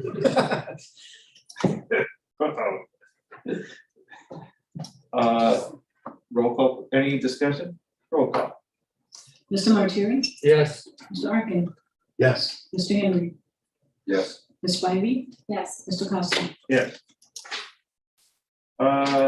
Item C is the approval of project authorization number 7 at an estimated cost of $314,569 US dollars. One second. You're my second guy. I'm always number 3. Discussion. We don't have a presentation necessarily for this. There were some questions last time which we tried to answer in what we shared here, so no presentation.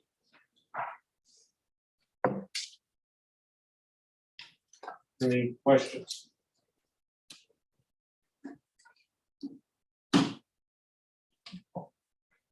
I guess I do have one question, which is what has changed in what is being presented here than what was discussed last time? Yeah, Ron, could you give an overview of, there was a cap that was put in and Yes, some other. just so that there's transparency and clarity on that. So what was added to the memo was the calculation of 8%, calculating to show exactly what the 8% was. Also the 8%, the explanation of the 8% versus the 6%, why it wasn't the same. The schedule of actions for project 7, we put a list of the schedule, the role of the construction, the director of construction would have in the project. Also the inside of the contract, we put in do not exceed, not to exceed $315,000 amount inside of the contract, so that if escalation happens or if the project, anything drives the price of the project up, the architect fees don't go up with it. And with that being said, I would recommend the action item say that do not exceed $315,000. Thank you for that clarification. Any other questions? Okay, please. Do we need to amend the motion then though, to add the do not exceed? I think that's in what is presented. Okay, but we don't need a motion on that.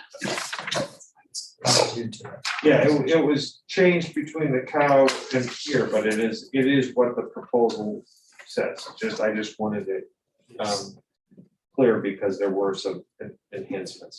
All right, may we please have a roll call? Mr. Arkin, Yes. Mr. Henry, Yes. Ms. Spivey, Yes. Mr. Martiri. This isn't free to the district? Not today. Yes. And Mr. Costi. Yes. And our last action item is approval of the east and west pool repairs in the amount not to exceed $1,174,007. Can I have a second, please? Second. You're my second guy. Is there a need for discussion? I don't think there's need for discussion, but can we just talk over why we're doing it this way so that we can hear it again? Is it why doing the west pool? Is that what I'm Why we're trying to do the brand new pool. The team's kind of talk that again, so I think helpful. Those because I want to find here again, also the first time. So the reasoning for the scope of what was done was in order to ensure that the district has two functional operational pools until such time as project 2 happens, and that you continue to have a functional, useful pool during project 2, should the district move forward with project 2. At this time, this work is necessary in order to ensure that the pools are structurally sound and safe, particularly on the west pool. On the east pool, it's work to ensure that you can continue to use it for the time that you need it for. They are eventually going, these are temporary fixes to extend the life of pools that are beyond their useful life, but it will allow the district to continue to use it at the time need. And have them available for the beginning of the school year. I think it's important to highlight that again, because that's the comments coming up, why we spend money if we prepare them. One is safety. Yes. Right? Absolutely. And one is actually usage for have the pool. Yes. So it's time we actually fix or place what we decided to do that project too. The safety thing has to be said, and Yes. these things are not structurally sound. No. This is Absolutely. literally a Band-Aid approach to stave off disaster for that at some point. So Exactly. that has to be made clear, and it's not just wasting money. No. It's safety of our kids and our employees and our staff and everything. Okay. Okay. Sarah? I just have a question or want a little clarification on, which is, and then I'm trying to think of the terminology. So, I mean, this was presented in March, and there's been some significant changes to it. The terminology with some of those changes, because of the further work by McCluskey. Yes. And some of it was, I call it maybe, right? Are we 100% sure we need to do it all, or what's the right term here? Yes, what they did was they did in-depth sounding to make sure that we capture everything when the bids went out versus us doing the work, come back to you in the middle of the project and asking for that amount of money for a change order to do the work. If we catch it on the front end, we being as transparent as possible by bringing it to you up front versus in the middle of the project. I want to just quickly clarify that slightly. We had stated in March, there's to some degree, there's an uncertainty until these are actually opened up and see the extent of the damage. There may be more, there may be less than is anticipated in these bid documents. It's something that there's a certain degree of uncertainty. So it may not be exactly this number once they start to open it up. What McCluskey did in between March and these bid was to get out there and do as thorough an investigation as they possibly could to get as close to confident that this is the scope that they could possibly give you at this date. And that is what and so that sounding resulted in some more scope than was originally anticipated when they determined the need and the strategy, which is what was presented in March. They worked very quickly, so I can understand where it would be kind of like, how did this change so quickly? They worked very hard and very quickly to put these bid documents together and get the information there. But what's in here is the best that we can possibly come to of what we believe this will cost. What may be different is that in working with a structural engineer, they had some concerns that there may be locations that are all the way through the deck, particularly in the west side of the west pool. There's a lesser potential for through wall work at the pools, but we wanted to make sure that we provided an allowance for any patching that needed to be done to flooring or the tile and walls of the pool, make sure that there was an allowance there for that if that happened. So with an allowance, that's money that you put aside, knowing that there's a potential for something, but if that potential isn't realized, those funds are returned to the district. So if we put in some money there to anticipating a possibility rather than it not being there and having it be an ad. But if it's not necessary, that money would be returned to the district. That was the word I was looking for. I guess it's been a long time since I got an allowance, so. Took a while, but so the question then is, this work will be done, I mean, this is all on a fast track, so when will we know whether, that we will, when will we know the answers to what you just stated? I would defer to the construction schedule, but it's sometime in June or July is when they're really gonna be opening up and doing a lot of that, and we'll get a feel for what that will be. If there's issues that we're seeing. We find anything, we have weekly meetings with Dr. Johnson, we'll notify right away, so we notify you. Yeah, I think that to me, we just need a process that will, because it is moving fast and there's that variability, so. Yeah, I'll make sure I keep the board informed. Perfect. With that said, any other questions? How long is that bid good for? From this construction? I believe I don't know exactly on how long the bid is good for, but in order to meet the schedule that the district has, they need to start immediately. Like I said, that's the construction for the concrete costs, that's what they're very close. Yeah. It's under concrete. Yeah. But before we lock in, we'll have this as our. Yes, yes, absolutely. Right, and any Yes. variances they have or change orders, they know that's coming for approval, so they just need change orders. There is generally a fund of contingency. Right, I'm saying contingency, but change orders are something separate. Right, yes, absolutely. Okay. Okay. May we please have a Motion to adjourn. Yeah, Rob. Not 30 minutes yet. You're a second thing. It's a long pretty. Mr. Henry, Yes. Yes. Mr. Martieri, Yes. Ms. Spivey, Yes. Mr. Fausti. Yes.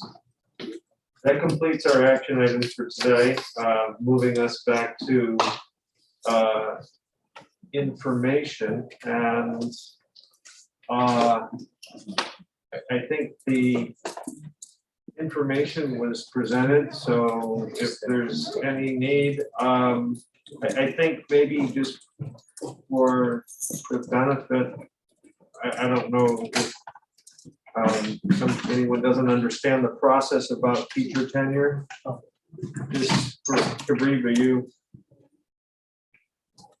can you just explain, because I mean, we're not approving it, the mechanism, just one sentence. Yeah, so these are teachers who have achieved tenure, and there are two. Is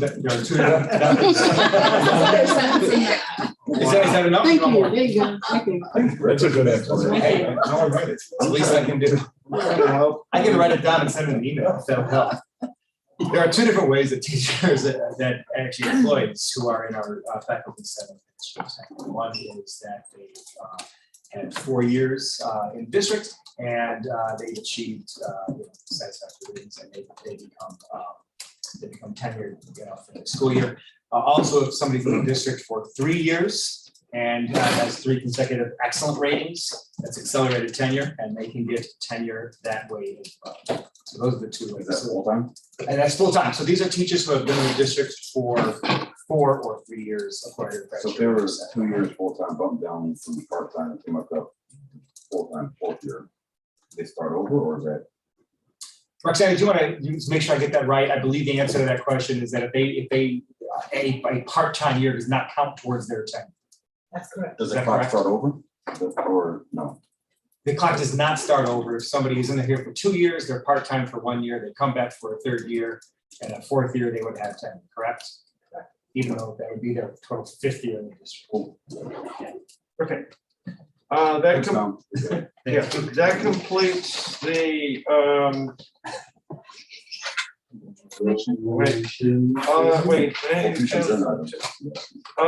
the reports are in the materials. Are there any future agenda items? Just the one I asked for, just the status of the students that. Less funding. Yeah, that is on our list, and we have counted that out. So, what's that? We do have a June meeting. I'm not sure exactly what date it is, but we'll send a note out to the board letting them know. Okay. In order to do the report that you're talking about, just to be clear, we need all of the semester data to be complete. We got to package it up and clean it and make sure it's right. So, but it's absolutely on our agenda. No. Fred? Yeah, I have one future agenda item. Yes, sir. Okay, so last year I was the attendee of the tri-board conference for the legislative session. And when we came back, I explained that, we were pretty late in our evaluation. And we did not create any, recommendation for policy changes. So if we want to get involved in that, I think we need to do it this summer. We need to take a look at it if there are things we want to bring up. As once we do get the recommendations, the booklet, and if we want to make any amendments, we have to do that early. So we need to take a look at those probably in August, but if we do have our policies that we want to bring up or create, I think we need to do it pretty quickly.